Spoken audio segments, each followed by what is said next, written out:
Big pass நேயர்களுக்கு எல்லாருக்குமே வணக்கம்.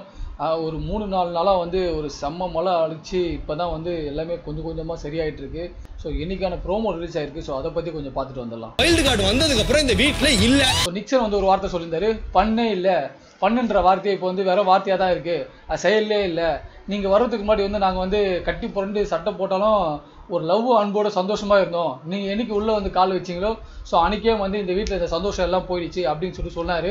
ஸோ சொன்னதுக்கப்புறமா அப்படியே ஒரு மாதிரி கைத்தட்டி ஆரவாரெல்லாம் பண்ணாங்க. யார் யார் பண்ணியிருப்பாங்கன்னு உங்களுக்கே தெரியும்.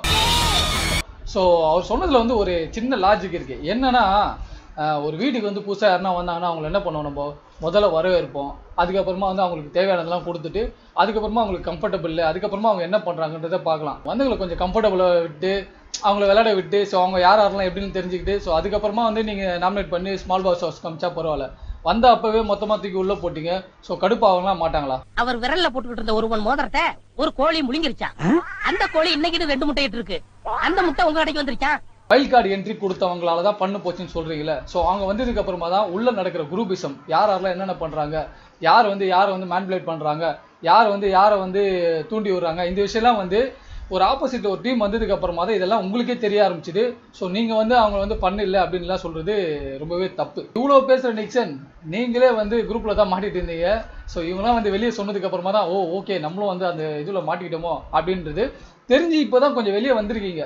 ஸோ நீங்க வந்து அதை சொல்லலாமா? கேரண்டி கையெழுத்து போடுறதுக்கும் ஒரு பெரிய மனசு வேணும். கேட்டுக்க காலேஜ் டாஸ்க் மொத்தமாவே கிரிஞ்சு. அதாவது அந்த டாஸ்க் மட்டும் இல்லை, இது வரைக்கும் இவங்க பண்ண டாஸ்க் எல்லாமே மொத்தமே கிரிஞ்சுன்னு சொல்லலாம்.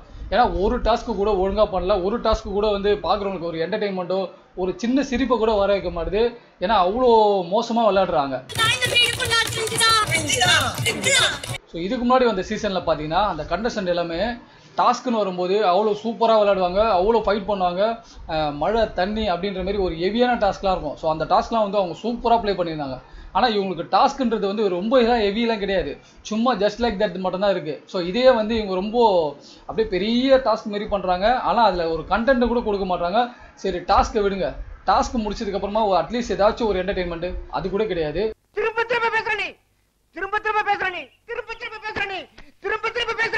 ஃபன்னு சுத்தமாக இல்லை, எல்லாருமே ஆர்டிஃபிஷியல்.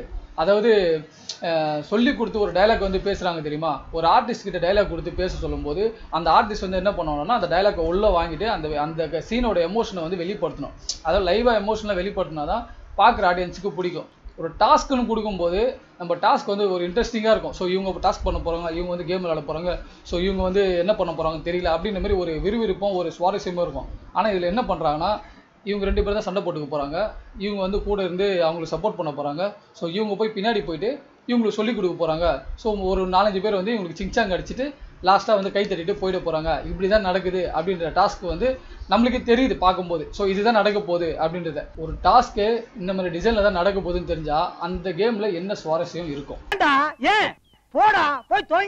எப்பவுமே பிக் பாஸ் தான் வந்து எல்லாரையும் வச்சு செய்வார். புது டாஸ்க் கொடுத்து புது விஷயத்தெல்லாம் பண்ணி ஒரு சுவாரஸ்யமாக்கிறதுக்கு பண்ணுவார். ஆனால் இந்த முறை வந்து பிக் பாஸே இவங்க தான் வச்சு செய்கிறாங்க. கேமை புரிஞ்சுட்டு என்னோட வழியில் நீங்கள் வந்திருக்கீங்க அப்படின்னு சொல்லிட்டு ப்ரோமோவில் வந்து ஒரு இன்ப அதிர்ச்சி கொடுக்குறாரு விக்ரமன். அங்க உட்காரங்க எல்லாத்தையும் இங்க உட்கார சொல்லி கெமிஸ்ட்ரி என்னன்னு கத்து கொடுக்கலாம். காரணம் என்னன்னு பார்த்தீங்கன்னா, கெமிஸ்ட்ரினா உங்களுக்கு என்னன்னு தெரியுமா? லைனில் வாங்க, வந்து உட்காருங்க, நான் கெமிஸ்ட்ரினா என்னன்னு சொல்லித்தரேன். கர்வமாகவே பேசுறாரு. ஏன்னா எல்லாரும் அவரோட ஏரியாவுக்கு வந்துட்டாங்களாம். ஸோ இதில் வந்து அவர் கில்லி அப்படின்ற மாதிரி வந்து அவரே சொல்லிக்கிறாரு. ஸோ எப்பவும் போல தான் இருக்குமோ இல்லை இன்னைக்கு வேற ஏதாச்சும் சுவாரஸ்யமாக நடக்குமா அப்படின்றத பொறுத்து இருந்து பார்ப்போம். நம்ம மூஞ்சில ஏதோ ஒரு கவர்ச்சி இழுத்துருக்கு. இவ்வளோ நேரம் இந்த வீடியோவில் பார்த்த எல்லாருமே ரொம்ப நன்றி. மறக்காமல் சப்ஸ்கிரைப் பண்ணிடுங்க.